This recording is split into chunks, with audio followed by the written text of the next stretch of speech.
So Michael, could you step up on the stage, and could everybody give him a warm welcome?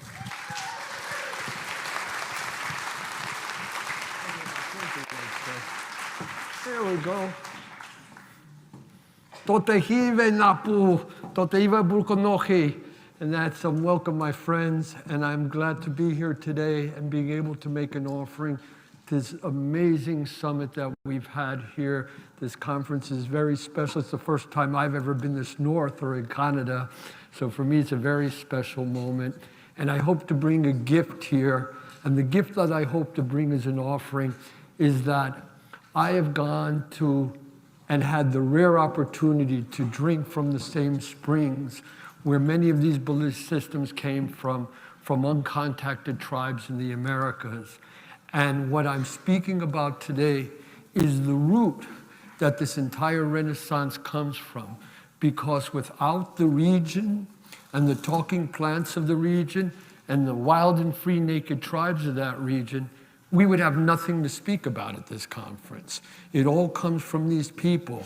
And to give them the great respect that they deserve for this, and also the fact that our very survival in the future may very much depend on them as much as theirs depends on ours. So as we go towards the future, and scientists are making great breakthroughs with all kinds of reductions and synthesizations of entheogenic substances to cure the ills of modern civilization. Modern civilization has one great Achilles heel, that these things specifically are doing a wonderful job. But that Achilles heel is humanity has lost contact with the elements of nature. The Toltec people thousands of years ago had much more of an understanding how to communicate with nature. And they understood that civilization is in one place. And it can't be nomadic and move away if there's terrible weather or storms or rain or fire. And for that, we don't only need the sun and the rain and the air, we need them to come in the proper progression and relationship so we can have crops and things can live and thrive, or we will no longer have civilization. And these, what I call talking plants, plants that have developed an incredible ability to somehow communicate with human beings. Now, if you go in the forest and you meet these people, most of them will lie to you for the first 2 years you know them. They're afraid you're an outsider, but when you come to know them and you say to them, how did you learn how to prepare the yaque, the ayahuasca preparation? They will say to you, did you learn from your grandfather, from an elder, from a shaman? They'll go, no, the plants taught me. These plants have a language of their own. And this language took me a long time. I'm pretty good with languages, but it took me over 10 years to learn the language of ayahuasca, 10 years or 12 years to learn the language of Adishitu. So when you learn their language, it's like knowing someone and communicating with them with feelings and vibrations. You can enjoy them, but until you can speak and communicate with them, you can't find out their secrets. And hopefully today I can give a gift of some of these secrets to you. This is me in a younger day with the Yanomami. These were people that at that time had the minimal of contact. Maybe they had heard of outsiders, but had very little contact with them. And this is what they call a mokohiro ritual. The pipe that's being blown up my nose with what's called ipini snuff, which is an entheogenic substance that I believe DMT is the chemical ingredient in. When they blow it up your nose, it feels like bees are stinging you on the back of the head, and then you projectile vomit about 7 or 8 feet. Just kind of flies out of you. And then you get up, and when you get up, you're kind of like a puppet. And you really can't find yourself, and then the singing starts.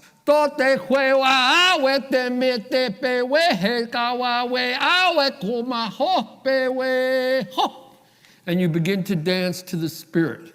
And when you dance and sing to the spirit, the ancestors come to you. And these people They will never trust you unless their ancestors trust you first. And the only way to gain the trust of the ancestors is through these rituals and communicating with them first. And when they see how the ancestors react to you during the ceremonies, that's when they learn whether they're going to trust you or not.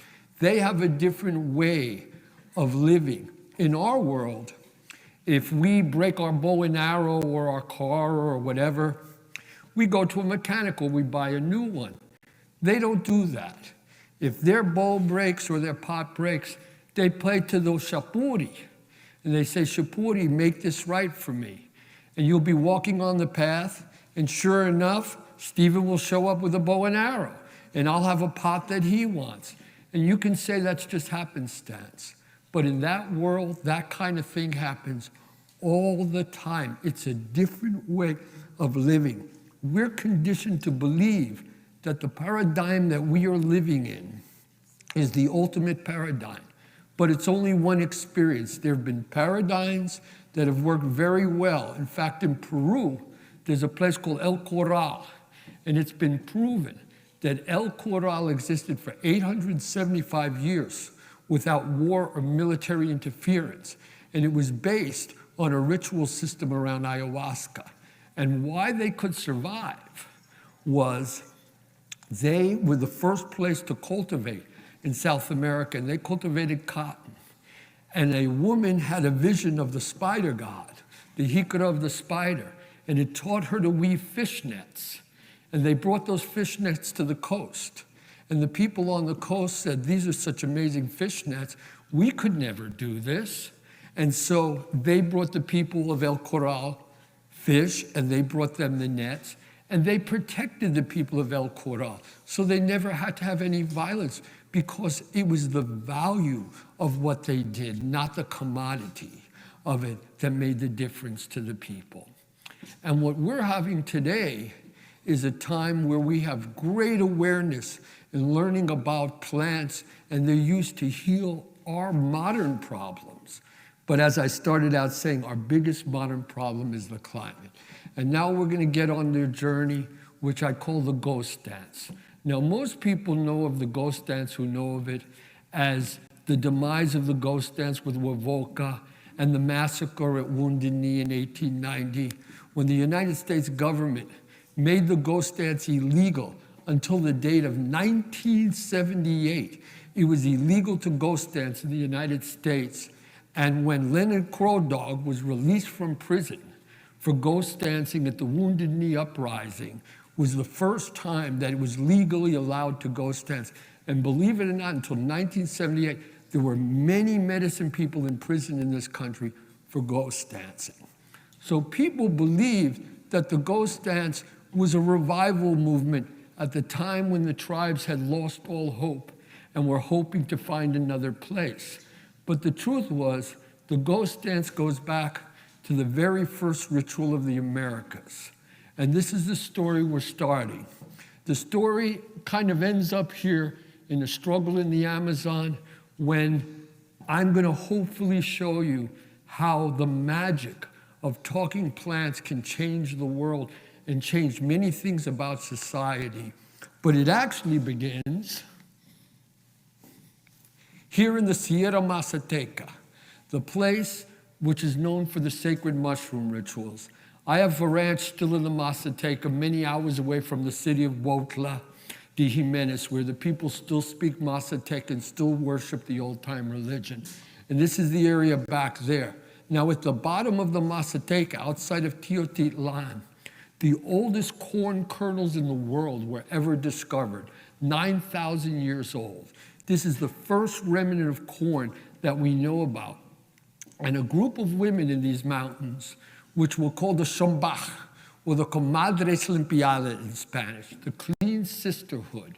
They were the first women burned to death as witches by the Spanish Inquisition in New Spain, the Americas. And why they were killed was purely because their belief in cleanliness and healing. They knew about cleanliness and healing thousands of years before the Europeans started literally living in excretion. And these people were condemned for it. And they took the corn, and that is how corn spread all through the Americas, through the East Coast, to Canada, Alaska, down to Argentina, the Amazon, Central America, all spread out of this one area. And in the great legends of the 17 last codices, the holy books of pre-Columbian America, it tells the story of the birth of corn with Xochitl, the precious flower, and how it was born in this region and spread out. And with corn, and with these women who spread this through the Americas, they spread what was called the ghost dance. And in this region is the place where a mushroom grows called dishito. And up until the time of the 70s, no one would ever even say this name. People there would live with their parents who were medicine people, and in their whole life it was so sacred, the word was never said, up until the time of Maria Sabina, and people started coming into the region. And it grows in one place on one creek in the forest. It's the only place in the world it grows. And this mushroom is a visionary mushroom. Different from a psilocybin mushroom, it does not bleed blue, but it gives you an actual possession inside your body of the spirit of Dishito. And the spirit's name, I will call Dishito because it is still sacred and you cannot pronounce that name. And from this sacred place, they believed that when the Lord Quetzalcoatl, the plumed serpent, danced, he danced with, here's me picking one of the mushrooms. Next slide. We'll stop here. He danced with the Lord of the dead, and they danced together in the ghost dance, the first ghost dance, and where he bled semen and blood was the place in his footsteps that Xochitl, the precious flower, found the first Dishitu when her great love died. And from that time, she built a temple outside of Chichotla, Santa Maria, called the Sky Temple. And from there, all the ancient codices were written under the supervision of Xochitl. And this is my ranch, my lady and my ranch in the Mazateca after the Mexican government burned us out in the 80s, in the beginning of the Zapatista revolution, which started right here. And the people of the region about 15 years ago decided to clear the ruins back out of the forest. And this was the first time I had seen it since the battle went down there. And it was a very emotional moment for me. And this was a place where many of the medicine people, the Tuteje and Chene of the region, did their ceremonies. The ranch was built in 1882 by Julian Ortiz, who was actually the first person, long before Gordon Wasson, long before Eunice Pike, who brought the stories of the sacred mushroom to Europe. But when he brought them to Spain, they weren't interested.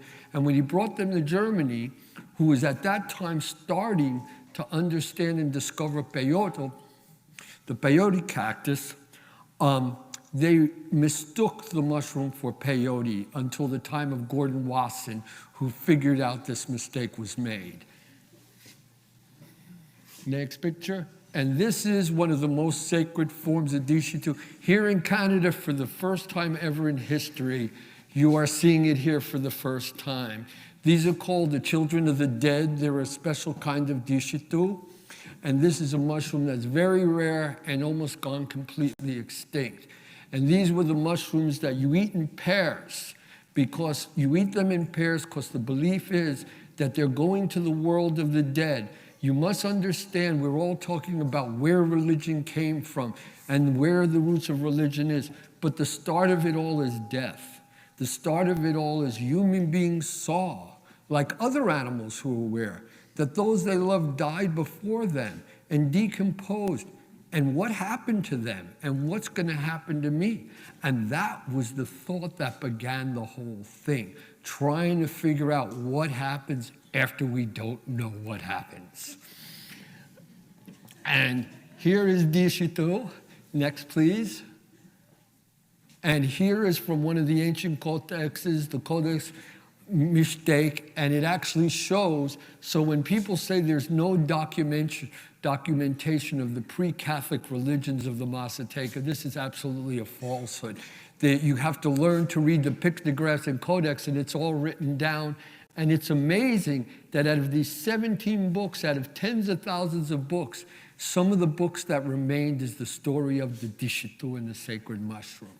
And they're eaten in pairs because the trip to the world of the dead, they will not eat them after they're dried or after they wither. They must be alive to talk.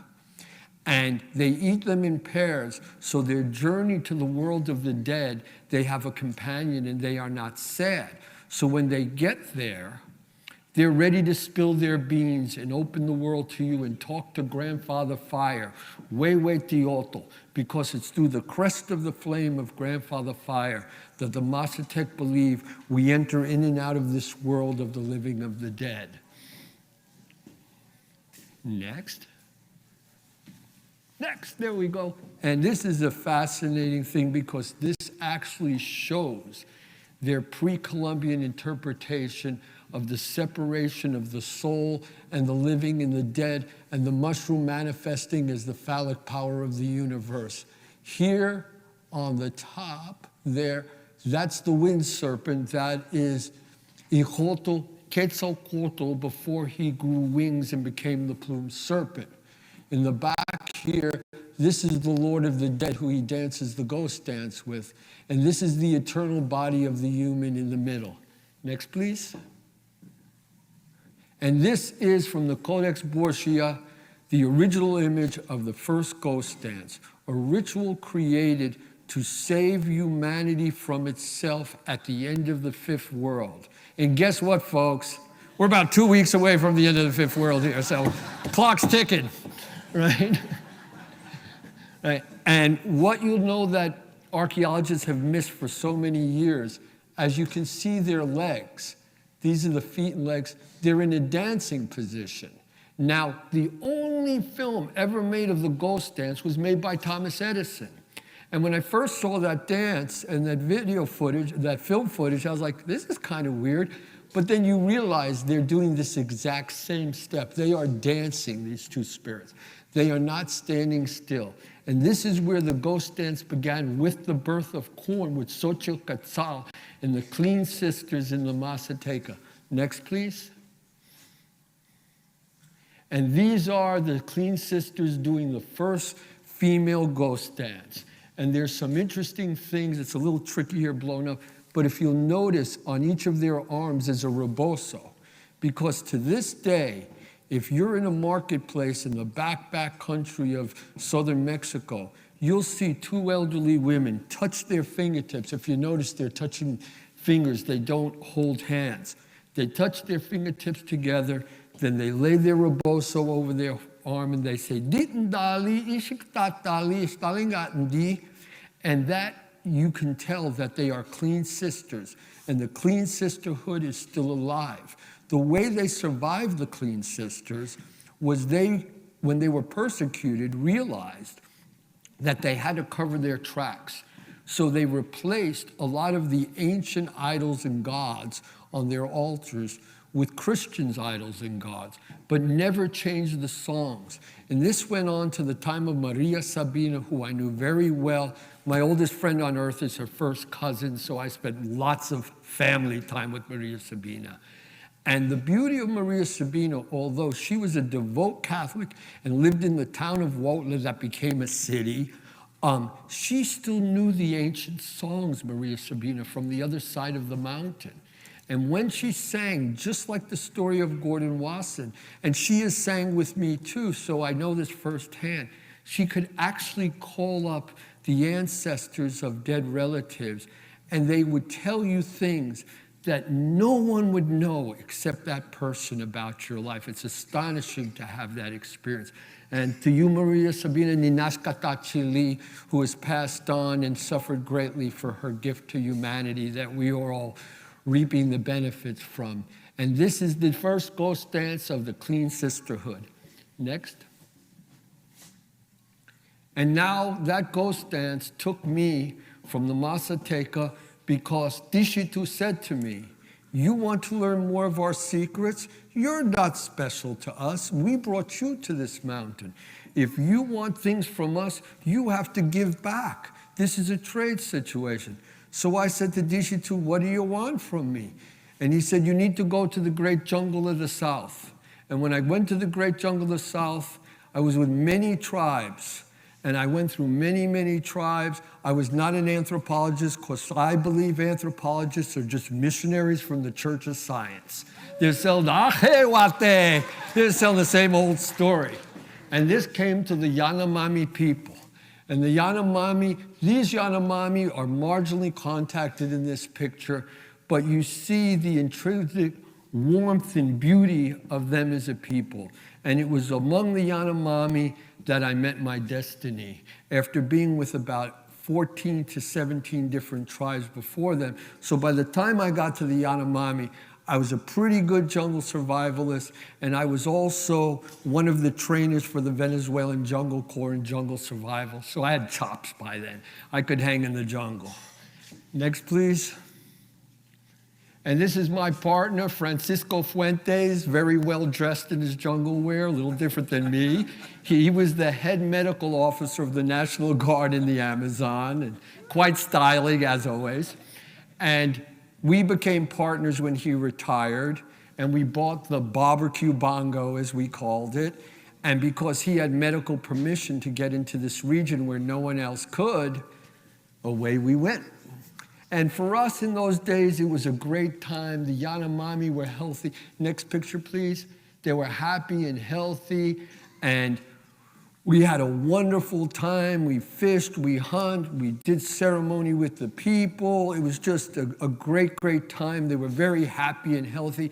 And when the people in the forest are healthy, they can't stop laughing. They joke all the time. They're naked in every way, these people. In their love, they're naked. In their violence, they're naked. In their warmth, they're naked. There's no pretense. It's who we are. It's us. They're as smart as us, but they're conditioned differently. We could never survive in their world. They could do better in ours. To live in their world, and that's a joke I used to have back then. There's no such thing as a dumb Indian in the jungle, because if you're dumb in the jungle, you're dead. You know, so this whole mythology of, the dumb people is just the story told by people who want to sell that story. So we decided, Egyptian style, we were going to drag our bongo up over the waterfall of the little flowers to a place no one ever went before. It's called Apuro Putaco. It was known as one of 4 places left in the world, only in the Amazon, not in New Guinea or Africa or anywhere else, where there was still completely uncontacted people.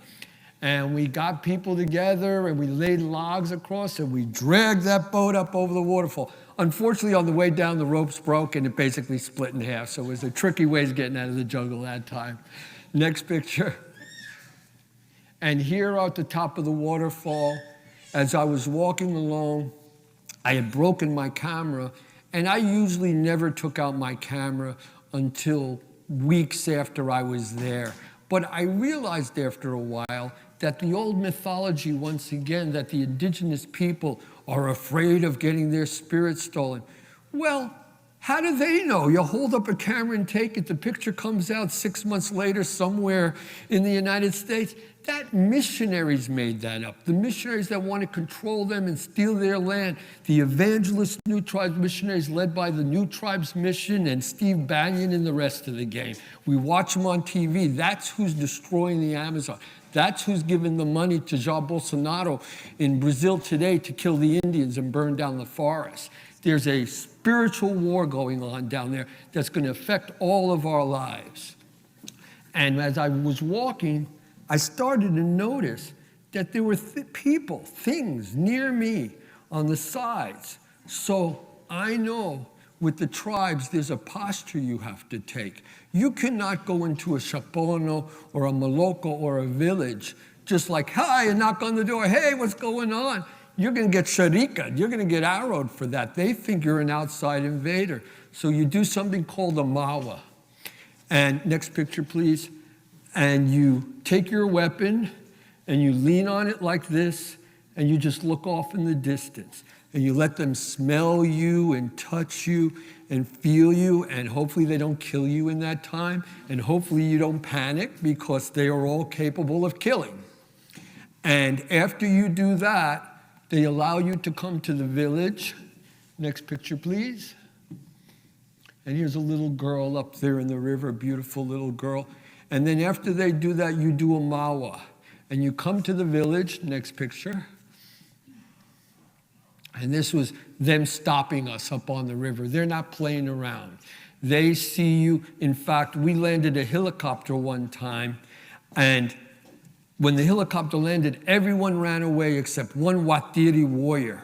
And he came up to the helicopter, and he crawled underneath it, and he was rubbing the underside of the helicopter.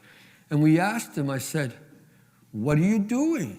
And he says, "I want to know if this dragonfly is male or female."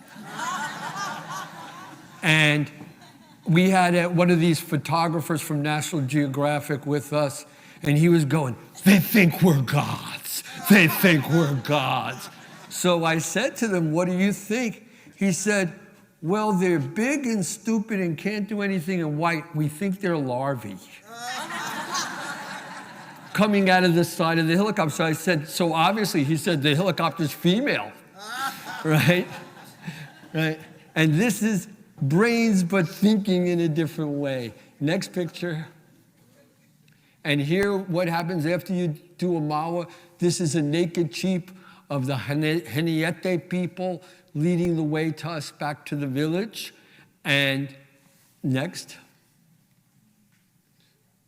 And these little boys there, just you see the innocence of these people. And the reason they wear the white feathers in their hair like that, the eagle down, is they believe the Shapuri. And the Shapuri are great medicine people who have died. And because they helped the tribe so much, they become illuminated. And the feathers represent the illumination of the Shapuri. So in ritual, when the Shapuri see you and they see you in the feathers, they take you in. Next. And this is typical village life. That's my pot. I never carry food into the jungle. I carry food for 2 or 3 days in a big pot. So if I catch big game, I can cook it for everybody. And what I do when I get to the jungle is what you saw me doing in the beginning. The first day or two, I can get to a place where I can do yopo or paini. Yopo is a form of a paini with ayahuasca in it that you blow up your nose through not the mokohiro pipe, but 2 blue heron legs that are made into an inhaler. And this is the difference in the thing. When I would do that, instead of waiting 3 weeks to learn how to hunt and fish and get my footing in the jungle, by the next day, I was in the zone. I knew how to survive. It brought me right back to the outside world right there. And that's how I used it, and more the way the tribes use it. Now here in this world, we're inventing ways to use it to deal with the illnesses and mental problems of our culture. But in that culture, it was used for one way but the big thing that these plants are used for is to communicate with the forces of nature, because communicating with the forces of nature is their absolute key to survival. And before they had these plants, they did not have that ability, and that is the mythology. Next picture. I call this the Yanomami, Lisa, the people of the forest. When you get to know them and they relax with you, kind of like National Geographic is all posed pictures. But if you take the time and all, you get to see them as they are, and they're beautiful people. Next picture, please. And here's a little boy in the morning. This is a typical Shapono village. He was playing, and the dog was licking his face, and village life was good. And this was a great time for them and a great time in my life, a very joyful life. But as things changed, the outside world came. Next picture. In the form of this messenger who has just done his amawa in the village. And when you're done with amawa, you go around the village and you get to a time where you can walk into a village And in 2-3 minutes, I can tell who the head woman is, who the head man is, who the hikora is, the shapori is. They're just little things you see what they have and how they act, that they're different from everybody else. And you go around the village and you lay down your weapon in front of each of them and you basically do a rap. You brag about who you are. I'm the guy who caught all the parana and fed the villages on Maria de los Guaycas. I'm the guy who brought the dogs, who are the best hunting dogs, to the region there. I'm Bruca Chapuri. I fought the epidemics on the Brazilian border. You know who I am. You know who I am. Oh, gee, yeah, that's me. And you give them your rap, you know. And that's the way they do it. And you got to remember, Away, Totejive! Totejiva! And what Napoleon Chagnon, who I replaced in Venezuela, the world's most famous anthropologist who just died a week or two ago, he wrote the book, The Fierce People, the most famous anthropology book. And for the Venezuelan government, I wrote an article called, The Not So Fierce People. And what he left out of his story, because as we come to them, they're like a mirror to us. What you bring, they reflect. His name was Napoleon, his father's name was Caesar, and his son's name was Darius. So he saw them as warriors. Jacques Lisseau, the famous anthropologist who worked for Levi Strauss, was gay, so he saw them as fantastic sexual voyageurs in the jungle. We see what we want to see in them and reflects. That's one of the sacred beauties of them, that experience of that. And me, what I was looking for was the steps of the ghost dance. I wanted to find a way, because even then, almost 50 years ago, I was told by the spirits and the elders that we were going to come to this time. And back then, the jungle seemed endless. The whole thing seemed so huge. I used to see thousands of hyacinth macaws fly at once across the sky. They all went extinct 3 months ago.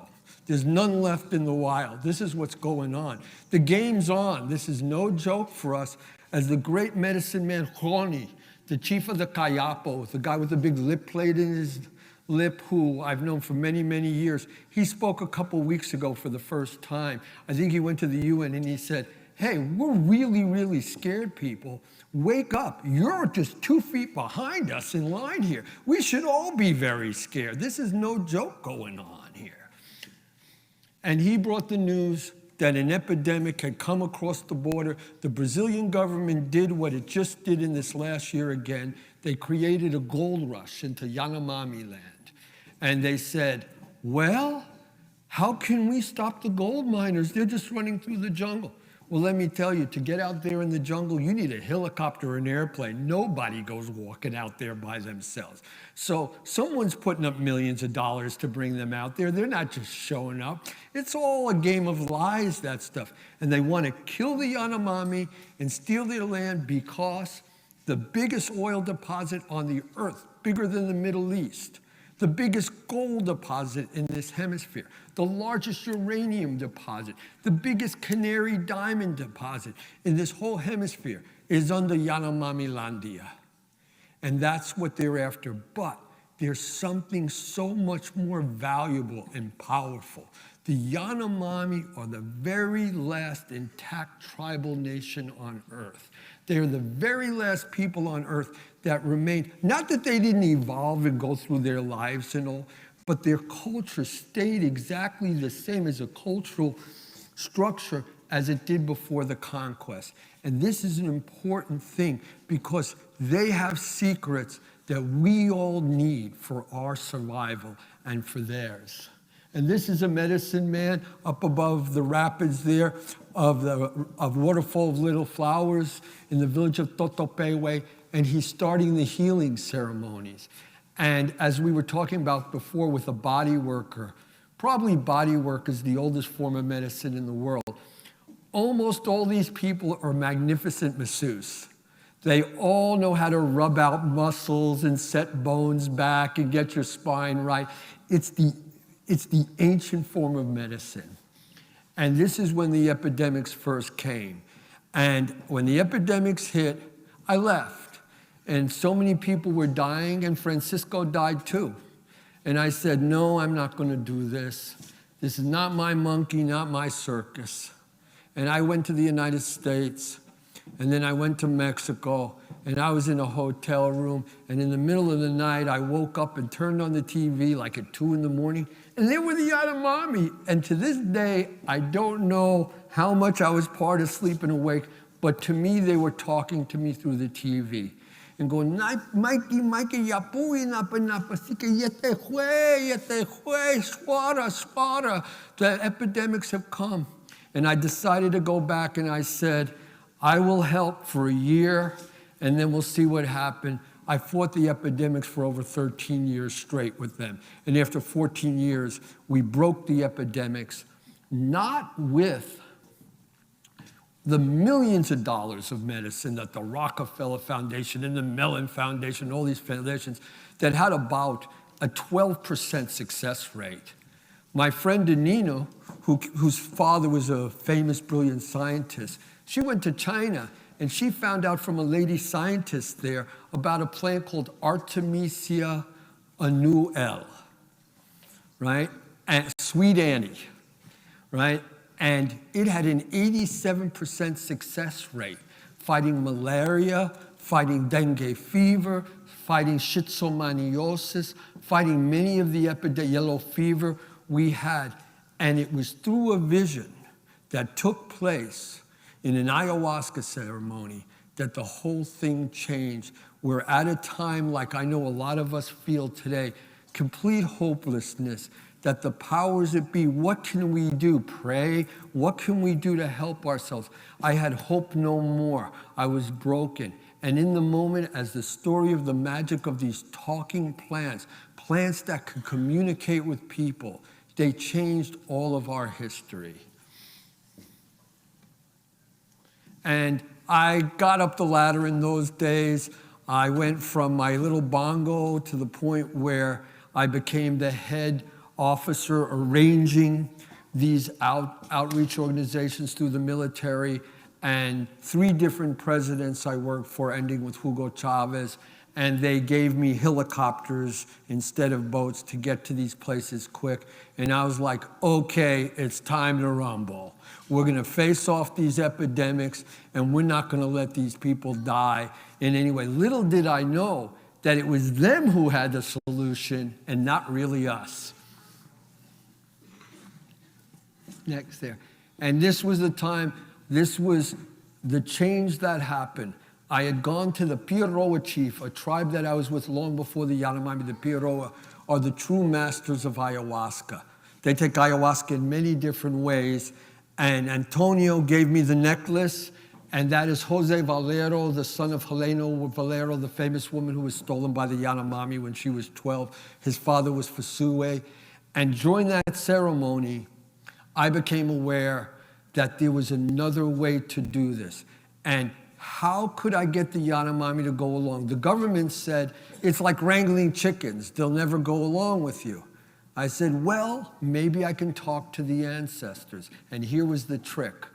Piaroa Yopo has ayahuasca in it. Yanomami doesn't. So when I brought that ceremony and the good stuff to the medicine people, they went, Tote Hive, this is the kind, bro, and they started having their visions. And what's different with them in ceremony than us is when they have a ceremony, if you may see a trunk, I may see an ear, someone may see a big leg, but we all see element. When they have an experience, it's one experience. When we have experiences, as a friend of mine just said, whoa, I got enough demons, and then there's 30 people around me with more demons than I can handle, right? We all have individual experience. Next. And this was the beginning of the ghost dance, and this is the cover of my book, and if everybody's interested in my book and finding out more of these stories, it's here for sale. And this woman probably had something happen. She appeared to die in the middle of the epidemic, and there were so many children and sick people that we had to focus on them first. 2 hours later, she got up, stumbled around, started brushing herself down with dirt, just like the Lakota did, washing the swara off her, and she began to ghost dance and sing the ghost dance songs to the ancestors. Shapure kwama hewa toma koa nipe we hawa napa hoe tama chua koma te la kwa e matopa nepe we hawe awe awe ko hoa tama hoa toma tawa hewa he. And all the tribes started to ghost dance all through the Yanomami land. And when they started to ghost dance, I said, we're going to fight this fight in a different way. You're not from here, the bottom region where all the mosquitoes and the diseases. We're going to run because the arms of the Ogote are his legs. And sometimes it's best to run. And everybody, thousands of Yanomami left the bottom lands up into the Parima and the land of Arthur Conan Doyle, the Tapugis of Roraima, and they got higher up than the mosquitoes and the bugs carrying the diseases. And thus began the ghost dance with the Yanomami. Next, please. And here is one of the greatest Yanomami female medicine persons. And she was a slave. She was captured from another tribe. But she knew all the sacred songs. And she led the ghost dance ritual in the beginning. And she called for all the great medicine men in Hikara and Chapore to come. Next picture. She kind of had a James Brown thing going on. Next picture. And this is the gathering of the great medicine at the village of Mavete Khayateri. And the medicine men all came together and the warriors brought them there. Next picture. And these are the great medicine men of the Yanomami. This is the chief, the Bata of the Shamatari of Brazil. Next. This is the head of the people of Mavete, the great Shapuri medicine man, and we all came together. Next. And this is the most important medicine man of all, the great Hikara of Mavete. And he, after we did our great ceremony, I took him in my boat up to Parima, which is on the Brazilian border with Venezuela, and he went up in the mountains and he sang the song of the female spider woman, the great spider. And he wove a web over all Yanomami land. And from that moment, they were taking out tons of gold. From that moment, for 3 months, nobody could find one cuchano of gold anymore. He hid everything. And when they couldn't find the gold anymore, and the Yanomami began to stand their ground, the Brazilians left. The evangelist missionaries were thrown out because they were convicted of many charges, hundreds of charges of pedophile against not only the Yanomami, their own children, all from the United States, by the way. And this great man here, and as you can see, this is not a stupid face. This is a man who sees across time. He brought that down, and we actually fought the battle. And like I say now, even though it seems hopeless in the Amazon, I have hope. Because when I was hopeless, we once before, good came on and we did our thing. Next. And here's a little girl dancing before they go on Reahu, which is where they all line up in their villages and they sing their song, Bonina tema, tema, kohewa, bonina tema, and they all march out into the jungle. Thank you so much, Paul. And they break up into little bands so they can't spread the diseases of the Shwara among themselves. And by the way, all these diseases they have, none of them are endemic to these people. They all came from Europe, Africa, and Asia and came to these people, and they had vector insects that could carry it, but they were non-original to there. Next picture, please. I'm running for the border. And here's some of the people, and just you can see in these little girls and all, just they're little spirits of the forest, truly are. And the end picture, that is the sacred Tishito. That is what sent me on this journey through these people and has brought me here to you people today. Totehive ni nashkatachili, God gives to those who give to the gods. Awe totehive!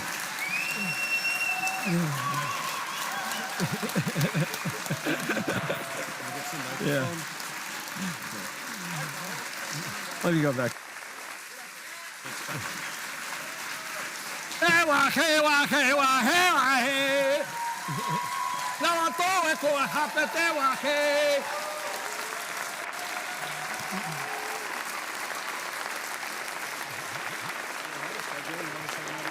Yeah, let's dance. I just said we're a little ahead of schedule. Do you want to sing another song? And he said, sure. Yahweh, Hawaii. And that's what we're going to do, people. We're going to bring the ghost dance. We're going to start the ghost dance off in a month or so at Wounded Knee with Leonard Crow Dog, the last Lakota to ever be put in jail for ghost dancing. And we're going to follow the ghost dance all the way down through the tribes, through the Jicarilla, through all my relations, down through the tribes of Mexico to the Mazateca, down through the Lacandones in Central America, down through Colombia, down through Venezuela, and we're going to stand before these fascocracistas, these Cristo-fascistas in Brazil, and show them they don't own our world. They have told us a story. They've told us a story that we can't do nothing, and they can destroy our world and take it away from all of us. And I'm telling you now, I learned from these plants, that's a lie. This is our world. Hasta juega Juatewa. Awe como tawa hewa na patowe he. Chipana na panapo sike kowa kapa hewa he. Na matua. Ah, wait. That's it. Thank you so much.